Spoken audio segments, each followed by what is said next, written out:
C'est l'heure des informations sur la télévision nationale. Bonjour à tous et bienvenue. Dans les titres de l'actualité, déjà 79 ans depuis la création de l'ONU, occasion pour le système des Nations Unies au Bénin de rappeler le contexte de la création de l'organisation, ses acquis et les terrains où il faut encore agir. Des jeunes résilients face aux questions relatives au droit à la santé sexuelle et reproductive. C'est le rêve du projet YES. Et pour y arriver, l'entrepreneuriat est un atout. Plusieurs jeunes sélectionnés dans l'Atlantique sont en formation. Et puis hors du Bénin au Liban, des frappes israéliennes ont détruit une partie d'un village. C'est une des principales informations de la compilation de l'actualité internationale.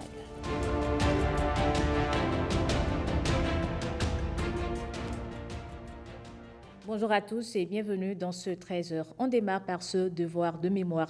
Le 26 octobre 1972, le Dahomey d'alors vit un énième coup d'État militaire. Il s'ensuit l'instauration d'un régime dirigé par le commandant Mathieu Kérékou, tournant décisif dans l'histoire du pays, secoué par une instabilité politique depuis son accession à l'indépendance. 52 ans après, Marcel Arrossi nous raconte l'histoire. Il était une fois le 26 octobre 1972 au Dahomey, un matin où le vent du changement souffle, emportant avec lui l'instabilité politique et laissant place à un homme en uniforme, prêt à transformer le destin de la nation. Depuis l'indépendance en 1960, le Dahomey vacillait sous le poids des rivalités régionales et de gouvernements éphémères. En moins de 12 ans, 3 présidents, Hubert Maga, Souroumiga Apiti et Justin Aomarigbe avaient tour à tour pris les rênes du pouvoir, mais sans jamais parvenir à instaurer une paix durable. Le peuple, fatigué par les querelles politiciennes, attendait un changement qui allait venir du cœur de l'armée. Dans cette aube du 26 octobre 1972, la ville de Cotonou se réveille sous une tension particulière. Des rumeurs circulent, mais rien de concret. Puis, soudain, la nouvelle éclate. Le commandant Mathieu Kérékou et ses hommes viennent de renverser le gouvernement. En quelques heures, le conseil présidentiel est dissous, la présidence tournante abolie et l'armée prend le contrôle, sans rencontrer de réelle opposition. Dans un discours radiophonique, Kérékou s'adresse à la nation avec des mots simples, mais pleins de promesses. L'armée s'engage solennellement à donner au peuple dahoméen l'espoir d'une aube véritablement nouvelle. Vive l'armée, vive la révolution, vive le Dahomey, Cotonou, le 26 octobre 1972.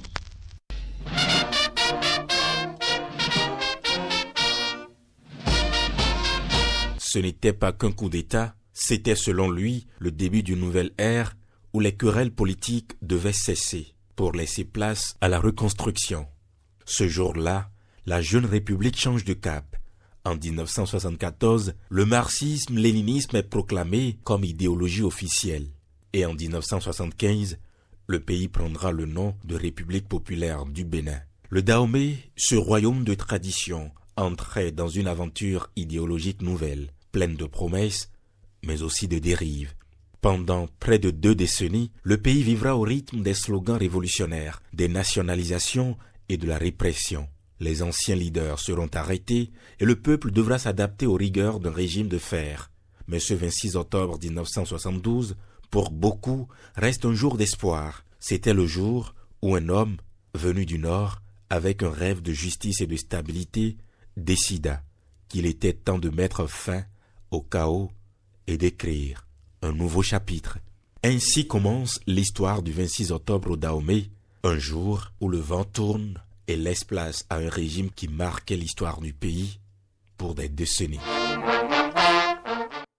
Je vous le disais en titre, l'Organisation des Nations Unies célèbre 79 ans. Au Bénin, c'était plutôt une occasion de bilan. Le système des Nations Unies a fait l'historique de la création de l'organisation, dressé ses acquis, mais aussi ses défis. Alain Sotoumé et François Nissou nous relatent les grandes étapes de la célébration. L'Organisation des Nations Unies célèbre son 79e anniversaire. Le système des Nations Unies au Bénin n'est pas resté en marge de cette célébration. Il y a 79 ans, des cendres de la Seconde Guerre mondiale naissait l'espoir d'un monde sans guerre, oppression ni misère. Inscrit dans la Charte des Nations Unies, cet idéal a guidé notre action pour la paix, le développement durable et les droits humains, avec des avancées notables. Aujourd'hui, face à des défis inédits, il est urgent d'adapter le multilatéralisme. Lors de l'Assemblée générale des Nations unies le 22 septembre dernier, les nations ont adopté le Pacte pour l'avenir, le Pacte numérique mondial et la Déclaration sur les générations futures, des repères essentiels pour un monde en mutation. Ces documents, fruits d'une intense collaboration entre États membres, marquent une étape clé dans l'évolution de l'ONU.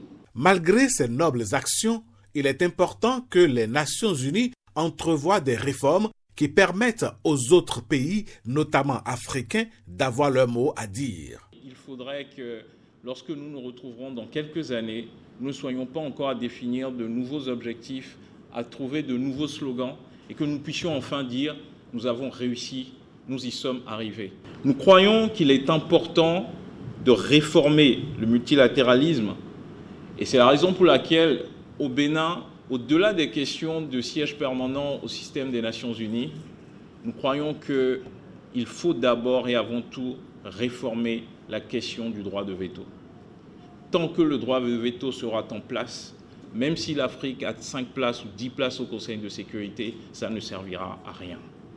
Et donc aujourd'hui, en cet anniversaire du système des Nations Unies, je me permets de le dire, de rappeler le fait que pour nous au Bénin, la vraie réforme est celle qui va jusqu'à la réforme du droit de veto, qui permette de promouvoir un système multilatéral dans lequel le consensus devienne la nouvelle règle et la nouvelle norme, et que nous ne soyons pas simplement dans un multilatéralisme où certaines puissances imposent leur desiderata en utilisant leur droit de veto. C'est important que nous le fassions, c'est important si nous voulons que le multilatéralisme soit accepté par nos peuples, soit accepté par cette jeunesse vibrante que nous avons en Afrique et que nous avons au Bénin et qui attend de nous des résultats.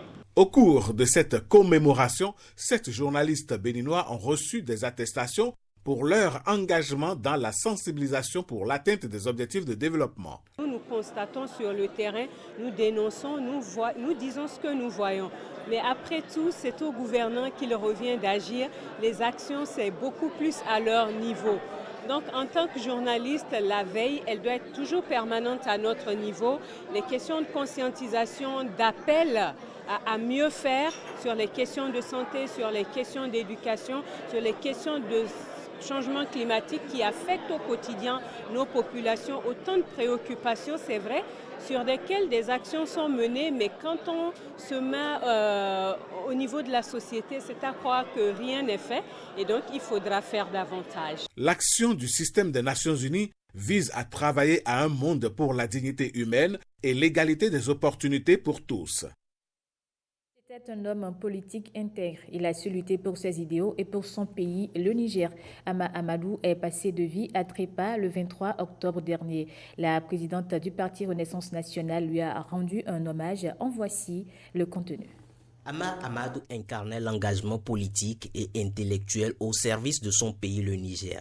Diplômé en droit et en sciences politiques, il comprenait la force des idées et le poids des décisions pour bâtir un État juste où chaque citoyen pourrait aspirer à un avenir meilleur. Tout au long de sa carrière, il a lutté pour ses idéaux avec une détermination inflexible, traversant des épreuves qui auraient pu ébranler même les plus courageux. Il était un homme de conviction, parfois incompris, mais toujours audacieux, prêt à défendre les causes qu'il estimait justes, sans jamais reculer devant l'adversité. Sa carrière est jalonnée de moments marquants qui témoignent de son dévouement pour l'Afrique et son aspiration à une souveraineté véritable, guidée par le respect des valeurs universelles de justice et de dignité humaine. Au-delà du politique, Ama Amadou était un homme d'esprit, un amoureux des lettres et des débats d'idées. Ses écrits et ses discours ont inspiré des générations de Nigériens et d'Africains, rappelant sans cesse que le développement et la paix passent par une gouvernance intègre et une vision éclairée. Ses idées,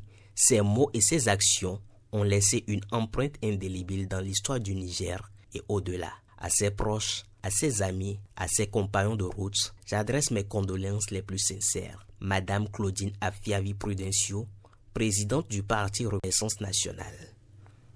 Suite à leur nomination, le président de la Haute Autorité de l'Audiovisuel et de la Communication et le Haut-Commissaire à la prévention de la corruption poursuivent leur visite au sein des différentes institutions. Dans la semaine, ils étaient tous deux au cabinet de la présidente de la Haute Cour de justice. Le point de leur discussion avec Michel Elegbert et Nathalie Doris Olabi. Le président de la HAC, Édouard Loko, poursuit sa tournée de prise de contact. Ici, c'est l'étape de la Haute Cour de justice. La présidente d'Andignamou accueille son homologue. Ambiance détendue pour une visite de courtoisie. Le tête-à-tête a permis aux deux présidents d'institutions d'aborder plusieurs sujets d'intérêt national. Vous savez, dans chaque commune, il y a toujours une belle dame dans la maison, avec qui tout le monde est gentil, qui est agréable toujours à voir dans la maison et tout le monde prend de ses nouvelles tout le temps. Donc c'est chez elle que je suis venu. Je suis en train de boucler le tour des anciens de la maison que je suis venu voir. Vous savez, je suis le dernier venu. Donc il me reste maintenant à aller voir la reine-mère, la vice-présidente. À la suite du président Édouard Loko, d'Andignamou a échangé avec la délégation conduite par le président du Haut-Commissaire à la prévention de la corruption. Les échanges ont tourné essentiellement autour de deux points principaux. Il s'agit d'une part de la mission dévolue au Haut-Commissariat à la prévention de la corruption et d'autre part des doléances des compatriotes à travers le Haut-Commissariat à la prévention de la corruption, a confié Jacques Migan à sa sortie d'audience. Améliorer la qualité de la formation des étudiants dans le domaine agricole, c'est l'idée des universités KDK et de Parakou. Pour concrétiser cette ambition, elles ont procédé à la signature d'un accord qui en détermine les modalités. Olviga Messan et Onok Rumpati ont assisté à la cérémonie. Un nouvel élan pour l'enseignement supérieur agricole au Bénin. À travers cet échange de signatures, les universités agricoles KDK et du Parakou officialisent un partenariat stratégique pour offrir aux étudiants une formation adaptée aux défis agricoles contemporains. C'est le tout premier accord cadre que l'université agricole KDK s'apprête à signer avec un partenaire aussi prestigieux que l'université de Parakou. En unissant nos forces, nos ressources et nos expertises, nous sommes convaincus que nous pourrons relever ensemble le défi majeur auquel est confronté le secteur agricole. Je tiens à exprimer ma gratitude à toutes les personnes impliquées dans la concrétisation de ce partenariat. Ensemble, nous écrirons une nouvelle page de l'histoire de l'agriculture en conjuguant excellence académique, innovation scientifique et engagement sociétal. Ce partenariat marque un tournant décisif pour la formation agricole au Bénin. Je suis convaincu que ce mariage est un mariage durable. On se marie pour le meilleur, pour le pire. Je nous souhaite uniquement du meilleur, du meilleur, du meilleur. Et dans cette collaboration, nous avons beaucoup à tirer pour l'intérêt national, pour l'intérêt de nos jeunes que nous formons. Comme le disait le directeur de l'école doctorale, la fac est submergée par la demande. Et contrairement aux idées, la faculté d'agronomie s'est transformée pour des formations pointues. Toute la faculté d'agronomie et également l'école doctorale des sciences agronomiques, avec ce que nous avons comme ressources humaines, avec ce que nous avons comme laboratoire, avec ce que nous avons également comme ferme. Nous serons là pour accompagner cette initiative heureuse. Ensemble, les universités KDK et de Parakou préparent une nouvelle génération de professionnels prêts à relever les défis du secteur. Autonomiser les jeunes pour l'accès au droit à la santé sexuelle et reproductive, c'est l'objectif du gouvernement de l'UNFPA et du Luxembourg. Pour y arriver, il mise sur la promotion de l'entrepreneuriat. Le projet YES se déploie ainsi dans le Bénin. Après la Takora et le Borgou, une session de formation intensive est initiée au profit de 60 jeunes sélectionnés dans l'Atlantique. Edmond Rumbo et Alessandra Diotan. Effectivement, j'ai vu un lien, je me suis inscrit. Les jeunes ici présents ont été sélectionnés à la suite d'un appel à candidature. Pendant 5 jours, ils seront intensément outillés dans le cadre du projet YES. À cause de leur faiblesse, ils sont la proie facile de tout abus, tant sexuel que sur le champ. Voilà l'originalité de ce projet en arrière-plan, autonomiser les jeunes, les rendre résilients à tout ce qui est autour d'eux. Chaque jeune est donc porteur d'un projet spécifique.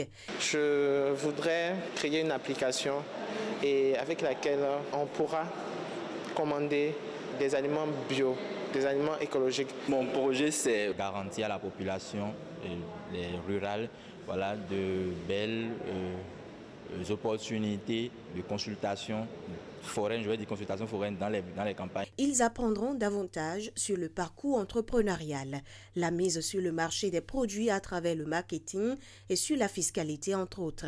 Tout ceci à travers des jeux de rôle et des simulations. Un module sera aussi consacré à la prévention et la lutte contre les violences basées sur le genre. Comme vous vous en doutez, nous sommes préoccupés par la mise en place de façon pérenne d'un modèle d'autonomisation et de résilience des jeunes femmes et hommes dans notre pays. L'originalité de l'approche du projet YES est appréciée et saluée. Les jeunes sont invités à faire preuve d'assiduité tout au long de cette formation. Après avoir donné la preuve qu'ils savent manier le français et s'adresser à un public, des élèves de 2 établissements d'enseignement secondaire de l'Atlantique sont primés. Ils sont sortis vainqueurs du concours d'art oratoire de la direction départementale de tourisme, de la culture et des arts. Le point avec M. Slas Arouaïmon, Ano Adadja et Génial Afoudamonsi Abouka. Tu aimeras, respecteras et protégeras ton patrimoine culturel. Ce concours atlantique d'art oratoire 2024 connaît la participation unique des élèves du premier cycle de l'enseignement général. Nous organisons ce concours pour donner l'opportunité aux jeunes gens de pouvoir avoir la maîtrise de la prise de parole en public et également de pouvoir maîtriser le stress quand ils sont en face d'un public pour pouvoir mieux s'exprimer. Une candidate ou un candidat pour un thème. Ici, on défend le patrimoine culturel et le tourisme. Ce concours va mettre aux prises nos jeunes enfants pour évaluer, entre autres, la maîtrise du test qu'ils ont à présenter, la présentation, la maîtrise de soi au cours de la présentation, et puis les quelques questions que le jury aura à leur poser. Tout cela est noté sur 100. Le meilleur, comme vous en doutez, sera celle ou celui qui va avoir la note la plus élevée quand on va agréger tous ces points. Le CEG 1 de Godomé sort vainqueur devant le CEG 2 d'Abomey-Calavi. On parle de notre pays, le Bénin. La seule chose que je peux dire, c'est de ne pas douter et aussi d'avoir le courage. Je dis bravo à la première. Et c'est d'ailleurs parce que moi-même, je ne me suis pas bien préparée, que je n'ai pas pu être premier. Mais je pense y remédier. Les organisateurs repartent dans l'espoir d'avoir plus de collèges au concours d'art oratoire de 2025. Et depuis quelques semaines, une délégation du projet Souhaite Bénin parcourt les lycées et collèges du pays afin de détecter des talents en matière de théâtre. C'est le département des Collines qui vient refermer le périple. Le CG1 de Glazoué a su tirer son épingle du jeu grâce à sa prestation sur la scolarisation et le maintien des filles à l'école. Pierrette Adanyossi et Kandel Kako. Je te chercherai un homme très très riche qui prendra soin de toi durant toute ta vie. Ce dernier t'aidera à avoir un gros diplôme en couture. Je ne fais pas de diplôme en couture, je veux devenir... 5 collèges d'enseignement général sélectionnés pour le compte du département des Collines se sont mesurés sur scène. Je t'ai envoyé à l'école pour étudier. Et voilà. Voilà le diplôme que tu m'amènes.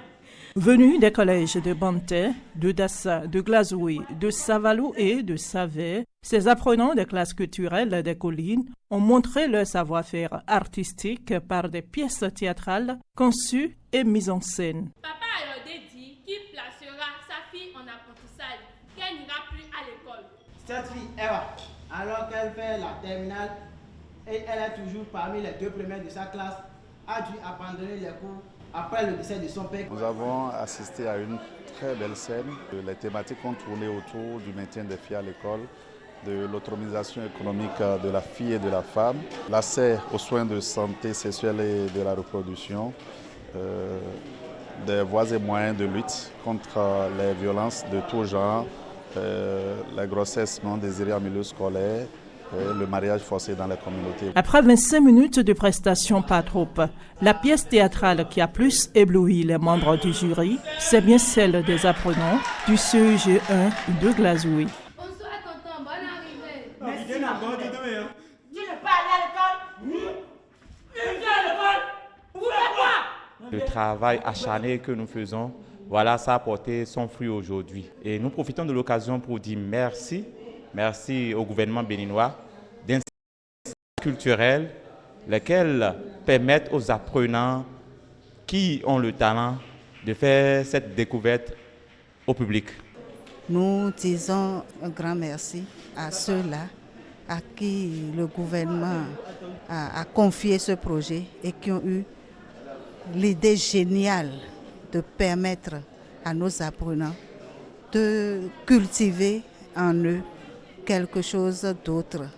Et nous attendons quand même que ça participe de la communication pour un changement social et comportemental au niveau de nos collèges, de nos apprenantes, qui sont les cibles privilégiées du projet Souhaite Bénin. Les 12 meilleures troupes révélées et sélectionnées par département vont s'affronter à Cotonou pour la phase nationale. Initier les personnes vulnérables à l'art et à la culture, c'est l'idée du projet Caritar. Elle émane de l'association Igbala et Clowns sans frontières. Les activités du projet ont été présentées au public en présence de Amandine Agnambossou.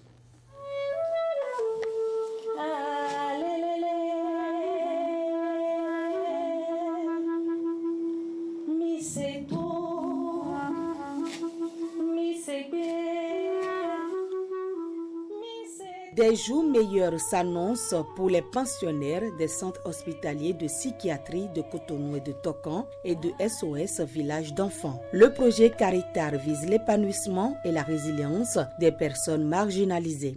Caritar, comme pour dire l'art au service des œuvres caritatives, est un projet de médiation culturelle en direction des publics sensibles. Nous déployons des activités artistiques pour des objectifs d'épanouissement, de bien-être social, de réarmement moral, de résilience et de formation. On ne fait pas du spectacle pour faire de l'art-thérapie, mais il se trouve que le faisant, nous participons à des formes thérapeutiques, en tout cas de bien-être chez les populations, quelles qu'elles soient. Et là, en l'occurrence, effectivement, lorsqu'on touche à des personnes qui sont marginalisées, exclues, et bien forcément, on favorise leur bien-être. Nous, aujourd'hui, on vient passer une semaine aux côtés d'Igbala pour préparer notre intervention, notre contribution au projet Caritar, qui va consister à venir plusieurs fois pendant les 2 prochaines années avec des équipes artistiques françaises en collaboration avec les artistes béninois pour justement proposer, alimenter les différents ateliers et puis créer aussi un spectacle. L'art et la culture pour améliorer les conditions de vie de cette cible vulnérable. Le théâtre, la danse et les marionnettes. Autant d'activités pour réveiller le talent qui sommeille en elle. On va essayer de créer un spectacle de sensibilisation avec ces objets, avec ces marionnettes qui seront fabriqués avec ces enfants eux-mêmes. Juste un mot apaisant, un mot bienveillant et c'est tout. Donc nos panégyriques vont forcément apporter un grain de sel à ce projet. Je rassure l'association Igbala de l'accompagnement sans faille du ministère des Affaires sociales tout au long de la mise en œuvre de ce projet. Le projet Caritar, mis en route depuis 2018, vient donc combler un vide dans le dispositif de prise en charge des personnes en situation difficile.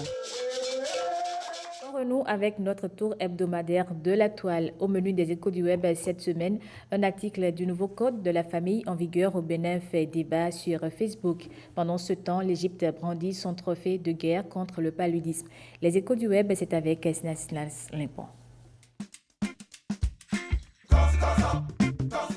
Les réseaux sociaux avec leur lot quotidien de polémiques, mais aussi d'informations sur Facebook, une portion du nouveau code de la famille promulguée en décembre 2021 au Bénin, relance le débat sur les ruptures incontrôlées des relations amoureuses. La jeunesse en serait victime du fait du non-respect des engagements de l'un des partenaires au mépris des investissements consentis. J'ai beaucoup à réclamer alors. Je suis riche sans le savoir. Déjà 5 ruptures abusives, elles doivent toutes payer. Fiançailles d'abord, c'est à partir de quand et comment? Les Africains toujours dans les émotions et conclusions hâtives. Précisez-nous s'il vous plaît quand les fiançailles commencent réellement. Pour contourner cela, certains suggèrent aux jeunes célibataires d'officialiser leurs relations amoureuses en faisant la connaissance mutuelle des familles. Cela vaut une promesse de mariage et donc les fiançailles. Ainsi, en cas d'une rupture abusive, le partenaire victime peut réclamer un dédommagement conformément à l'article 118 du nouveau Code de la famille en vigueur au Bénin. D'une rupture à une autre qui fait écho sur la toile. Les pharaons ont définitivement tourné dos au paludisme. L'Organisation mondiale de la santé a certifié l'Égypte comme étant un pays exempt de paludisme. Le paludisme était présent en Égypte dès 4000 ans avant Jésus-Christ. Des preuves génétiques ont été retrouvées sur des momies égyptiennes. L'Égypte devient ainsi le 3e pays de la région Méditerranée orientale à éliminer le paludisme après les Émirats arabes unis et le Maroc depuis 2010. À l'échelle mondiale, environ 44 pays ont réussi à avoir ce statut.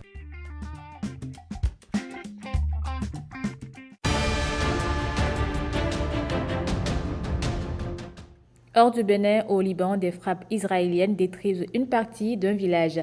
Le résumé de l'actualité internationale nous conduit aussi à la frontière des États-Unis-Mexique. On fait le tour avec Gloria Oni. Des bâtiments ont été détruits sur le site d'une frappe israélienne hier dans l'est du Liban.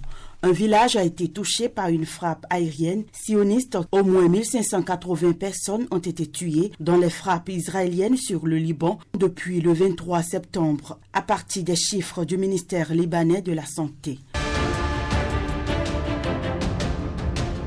D'énormes nuages de fumée se dégagent à la suite des frappes israéliennes sur un village dans le sud du Liban, tandis que des panaches de fumée s'élèvent au-dessus du village voisin où l'armée israélienne a fait exploser des maisons. L'agence de presse nationale libanaise a rapporté que l'armée israélienne avait dynamité des maisons dans 2 villages du sud du Liban, situés à la frontière avec Israël, engagés depuis plus d'1 mois dans une guerre avec le mouvement pro-iranien Hezbollah. De son côté, l'armée israélienne a fait état de l'explosion d'une importante quantité d'explosifs au Liban, si forte que les signaux d'alerte au séisme ont été activés dans une grande partie du territoire israélien.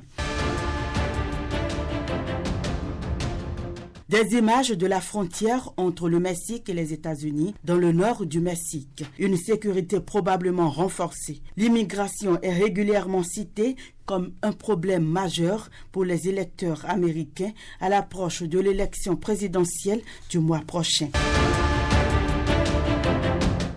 Et c'est la fin de ce journal. Merci à vous de l'avoir suivi.